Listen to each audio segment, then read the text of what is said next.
சிறகடிக்க ஆசை. மீனாவிடம் சிந்தாமணியின் கணவர் சொன்ன வார்த்தை. விஜயாவை மாட்டி விட்ட முத்து. செம சம்பவம். சிந்தாமணி பற்றிய மொத்த உண்மைகளையும் மீனா சிந்தாமணியின் கணவரிடம் சொல்கிறார். அதற்கு அவர் மீனாவுக்கு சப்போர்ட் செய்கிறார். அதுபோல முத்துவிடம் நடந்த விஷயங்களை சொன்னதும் முத்து எதிர்பார்க்காத செயலை செய்கிறார். இன்றைய எபிசோடு ஆரம்பத்தில் கோவிலில் வைத்து சிந்தாமணியிடம் மண்டபத்து ஓனர் இனி என் கண்ணு முன்னாடி வந்துராத என்று திட்டுகிறார். வளர்ந்து வரும் ஒரு பெண்ணையே இப்படி அழிக்க நினைக்கிறியே, நீ எப்படி இந்த தொழிலில் இருக்கேன்னு நான் பார்க்கிறேன் என்று சவால் விட்டுவிட்டு மேனேஜரையும் இனி மண்டபம் பக்கம் வந்துராத என்று திட்டி விட்டு போகிறார். அவமானப்பட்ட சிந்தாமணி மீனாவை பாராட்டி விட்டு அவர் போனதும் மீனா சிந்தாமணியிடம் நீயும் வாழு, அடுத்தவங்கள வாழ விடு. நான் மட்டும்தான் இந்த தொழிலில் இருப்பேன் என்று இன்னமும் என்னை அழிக்க எதுவும் பிளான் போடாதீங்க என்று சொல்ல அதற்கு சீதா உங்களையும் அந்த ஓனர் ஒரு அடி விட்டிருக்கணும், அப்பதான் திருந்துவீங்க. எங்க அக்கா இடத்தில் நான் இருந்திருந்தால் நான் அடிச்சிருப்பேன் என்று கயோங்க சிந்தாமணி கோபப்படுகிறார். அடிக்க போன சீதா அதற்கு நீங்க எங்களை வளர விடாம அடிக்கும்போது உங்களை அடிக்கிறது தப்பு கிடையாது. ஆனா அவங்க அளவுக்கு நாங்க இறங்கி போக மாட்டோம் என்று சொல்லிவிட்டு சீதாவும் மீனாவும் அங்கிருந்து வருகிறார்கள். பிறகு பணம் கொடுத்து உதவிய பைனான்சியர் வீட்டிற்கு வந்து மீனா பேசப்போக அங்கிருந்த நபர் மீனாவை திட்டிக் கொண்டிருக்கிறார். பைனான்சியர் செய்த செயல். அப்போது பைனான்சியர் மீனாவை உட்கார வைத்து நடந்த விஷயங்களை கேட்கிறார். மீனா சிந்தாமணி என்ற பெண் தான் எதிரியாக நினைத்து கொண்டு இப்படி எல்லாம் செஞ்சாங்க என்று எல்லா விஷயத்தையும் சொன்னதும் பைனான்சியர் உனக்கு இனி எவ்வளவு பணம் வேணும்னாலும் என்கிட்ட வந்து வாங்கிக்க.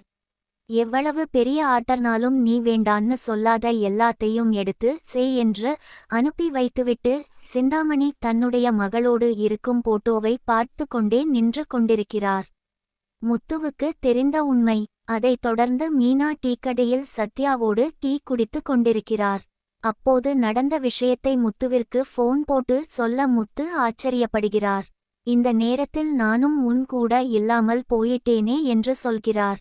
பிறகு நல்ல வேளை தான் நான் இருந்திருந்தால் இந்த விஷயம் வேற மாதிரி போயிருக்கும், ஆனா நீ இதை சாமர்த்தியமா கையாண்டு பணத்தையும் வாங்கி இருக்க என்று முத்து பாராட்டுகிறார். வீட்டுக்கு வந்த முத்து.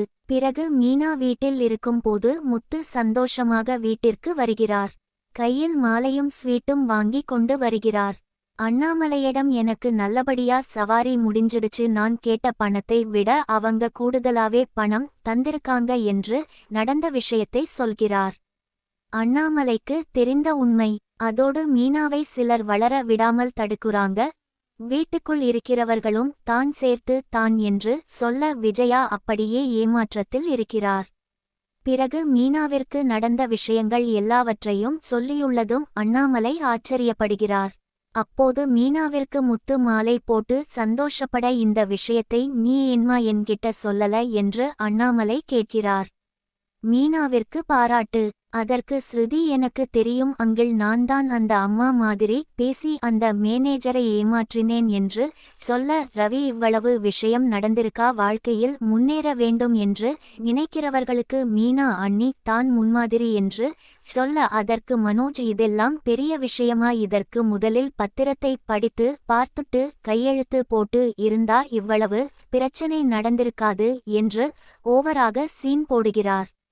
மனோஜ்க்கு நோஸ்கட். அதற்கு முத்து நீ பெரிய அறிவாளி, அதனால்தான் வீடு வாங்குறேன்னு 30 லட்சம் ஏமாந்து போன, அதை இன்னும் உன்னால திருப்பி வாங்க முடியல. ஆனா மீனா 2 லட்சம் ஏமாந்துட்டான்னு அதை 2 நாளில் வாங்கிட்டா என்று சொல்கிறார். அதனால் மனோஜ் கோபப்பட ரவி உனக்கு இதெல்லாம் தேவையாடா என்று கேட்கிறார். பிறகு முத்து எல்லாருக்கும் ஸ்வீட் கொடுக்க விஜயா எனக்கு வேண்டாம் என்று பிகு செய்கிறார். பிறகு எல்லோரும் போனதும் விஜயா கோபமாக யோசித்து கொண்டே இருக்கிறார். இப்படியாக இன்றைய எபிசோடு முடிவடைகிறது.